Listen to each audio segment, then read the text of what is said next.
Hello friend, welcome to my YouTube channel technical question hub. मैं हूं आलोक रंजन और मैं लेकर आया हूं हीट एक्सचेंजर का थर्ड प्रश्न। दोस्तों, आज का जो प्रश्न है वो है selection of heat exchanger. Heat exchanger को आपको सेलेक्ट करना है, तो कैसे उसका सिलेक्शन करेंगे उसके बारे में चलो देख लेते हैं। दोस्तों, हीट एक्सचेंजर को सेलेक्ट करने से पहले आप सबसे पहले ये समझो कि सिलेक्शन क्या होता है। दोस्तों, सिलेक्शन का मतलब ये होता है कि आपके पास ढेर सारे हीट एक्सचेंजर है और किस हीट एक्सचेंजर को आप अपने प्रोसेस के लिए यूज करोगे, तो वो कैसे सिलेक्ट करोगे आप। तो कुछ सिलेक्शन पॉइंट है मेरे पास जिसको आप ध्यान में रख के आप हीट एक्सचेंजर को सेलेक्ट कर सकते हो अपने प्रोसेस रिक्वायरमेंट के आधार पे। सबसे पहले जो सिलेक्शन का सबसे पहला जो पॉइंट है वो है फंक्शन कि हीट एक्सचेंज फंक्शन क्या होता है कि that the heat exchanger will perform कि फंक्शन क्या है जिसपे हम आप हीट एक्सचेंजर को परफॉर्म कराना चाह रहे हो। क्या आपको कंडेंसर चाहिए, यानी कि कंडेंसर जो है, कंडेंसर का फंक्शन क्या है, कंडेंस करना किसी लिक्विड को। हीटर हीटर का फंक्शन क्या है, लिक्विड को हीट करना।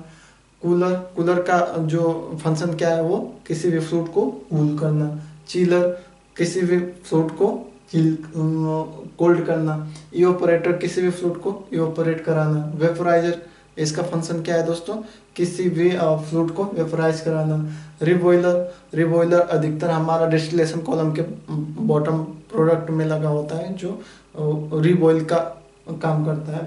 वेस्ट हीट बॉयलर जो होता है दोस्तों, आप इसे देख सकते हो, जो आपका बॉयलर होता है, बॉयलर में जो वाटर ट्यूब बॉयलर होता है या सेल ट्यूब बॉयलर। तो सेल ट्यूब बॉयलर में सेल में तो हमारा पानी रहता है और ट्यूब में हमारी हॉट गैस जाती है। तो हॉट गैस जो है बॉयलर में जाती है ट्यूब साइड में, और जब वो निकलती है तो उसमें हीट तो रहती है, तो वो हीट वेस्ट ना हो जाए उसके लिए हम एक बॉयलर के थ्रू उसको गुजारते उसको एक हीट एक्सचेंजर के थ्रू पास कराते हैं और उसे ही हम कहेंगे वेस्ट हीट बॉयलर।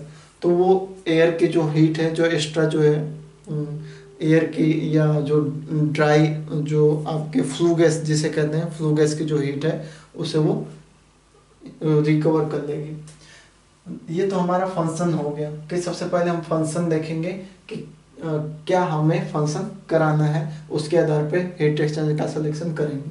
दूसरा क्या देखेंगे दोस्तों, प्रेशर। जो हम हीट एक्सचेंजर ले रहे हैं उसको कितने प्रेशर पे हम उसको परफॉर्म कराना है।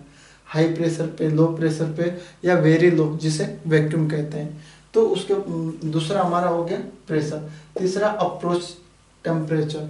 टेम्परेचर फ्लूइड का क्या रखना चाह रहे हो, हाई रख रहे हो, लो रख रहे हो या वेरी लो रख रहे हो।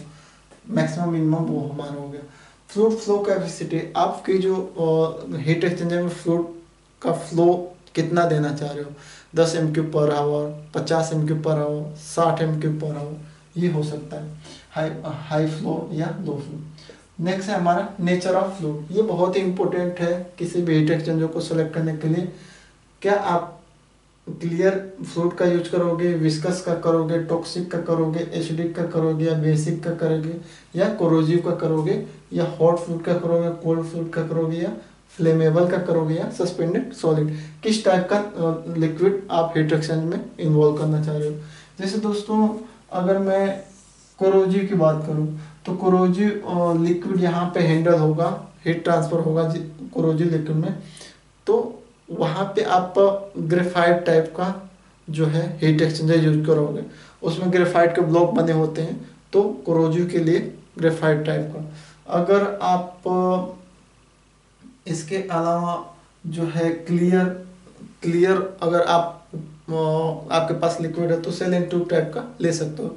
यानी कि लिक्विड के नेचर के आधार पे हम बता सकते हैं। जैसे अगर हॉट फ्लूइड है, बहुत हॉट फ्लूइड है, उसको उसका हीट एक्सचेंज कराना है, तो वहाँ पे प्लेट टाइप हीट एक्सचेंजर का यूज तो नहीं कर सकते। क्यों नहीं करेंगे, क्योंकि हमारी जो प्लेट होती है, प्लेट टाइप हीट एक्सचेंजर होती है, तो उसमें आपको आगे बताऊंगा कि उसमें रबड़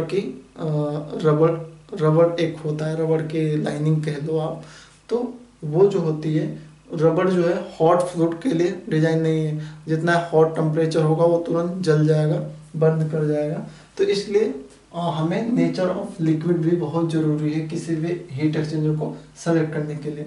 उसके बाद स्पेस लिमिटेशन, आपके पास स्पेस है या नहीं है। अगर स्पेस है तो हॉरिजॉन्टल लगा दो, स्पेस नहीं है तो वर्टिकल लगा दो।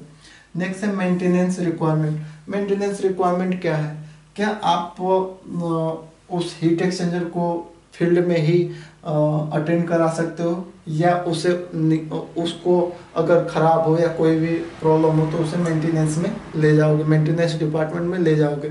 जैसे हम पीएचई की बात करें, प्लेट टाइप हीट एक्सचेंजर, तो ये दोस्तों फील्ड में ही इसकी मेंटेनेंस हो जाती है। लेकिन सेल एंड ट्यूब की बात करें या कोई अदर जितने भी हैं हमारे हीट एक्सचेंजर, उनकी अधिकतर हम मेंटेनेंस शॉप में ले जाके उनकी ट्यूबों को निकालते हैं या प्लगिंग करते हैं, या कहीं कहीं तो हीट एक्सचेंजर की वहीं पे भी प्लगिंग हो सकती है। तो ये भी हम ध्यान रखते हैं कि मेंटेनेंस रिक्वायरमेंट कैसी है, फील्ड में ही कराना चाह रहे हो या मेंटेनेंस डिपार्टमेंट में ले जाके कराना चाह रहे हो।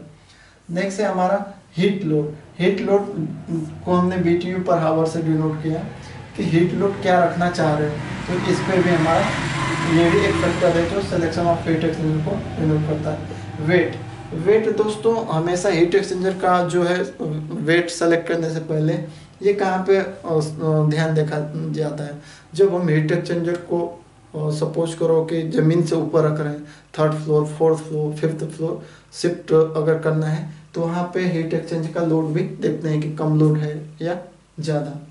उसके बाद वेट हो गया दोस्तों। और ये जैसे एक और इसमें मैं बता दूं स्पेस लिमिटेशन के लिए कि हमारा प्लेट टाइप हीट एक्सचेंजर किस लिए यूज होता है, क्योंकि वो कम एरिया घेरता है और ज़्यादा हीट ट्रांसफ़र करता है। तो एक ये मेरे आइडिया आ गया। और कॉस्ट की, सबसे पहले कॉस्ट भी, सबसे पहले तो कॉस्ट ही देखते हैं, लेकिन आप अपने अकॉर्डिंग वो कर लेना, एडजस्ट कर लेना। कॉस्ट में परचेजिंग कॉस्ट क्या है, इंस्टॉलेशन कॉस्ट क्या है, ऑपरेटिंग कॉस्ट क्या है और मेंटेनेंस कॉस्ट क्या है, ये चारों कॉस्ट देखते हैं और उसके अकॉर्डिंग हम हीट एक्सचेंजर को सेलेक्ट करते हैं। नेक्स्ट है हमारा असेसिबिलिटी टू यूटिलिटी। आपके पास यूटिलिटी क्या है, कूलिंग वाटर है, स्टीम है, हॉट ऑयल है या और कोई फ्लूइड है। तो ये भी आपको किसी भी हीट एक्सचेंजर को सेलेक्ट करने से पहले असेसिबिलिटी ऑफ यूटिलिटी भी ध्यान रखोगे। लास्ट है जो हमारा इन्वायरमेंट या वेदर कंडीशन। दोस्तों इन्वायरमेंट या वेदर कंडीशन में आप ये श्योर करोगे कि आप जिस प्रोसेस के लिए ले रहे हो उसका इन्वायरमेंट कैसा है, वहाँ धूल वगैरह ज़्यादा है या वहाँ पे ज़्यादा रेनी सीजन है, जो मतलब बारिश ही होती है बहुत ज़्यादा, या ड्राई है या ह्यूमिडिटी वाली प्लेस है। तो कहीं ना कहीं हम इसे भी ध्यान में रखते हैं। तो आई होप आपको सिलेक्शन ऑफ हीट एक्सचेंजर बहुत हद तक सही समझ में आया होगा। और अगर इसमें कोई और पॉइंट छूट जा रही है तो प्लीज़ कमेंट बॉक्स में लिखिए। Thanks for watching. जय हिंद दोस्तों।